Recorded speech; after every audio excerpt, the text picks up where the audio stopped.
түсінбес ешкім жүрегін, періште сынды кейіппен ақынның жарын білемін, түспейтін ешбір биіктен. Өлеңге сырын ақтарар, өмірге болса наласы, көңілде мәңгі сақталар, өлеңде оның баласы.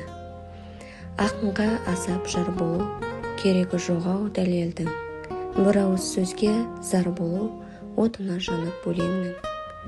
Ақынның ойы терең ой, аз болар оның жемісі, жар болсаң енді көне ғой, өмірде сенсің жеңісі.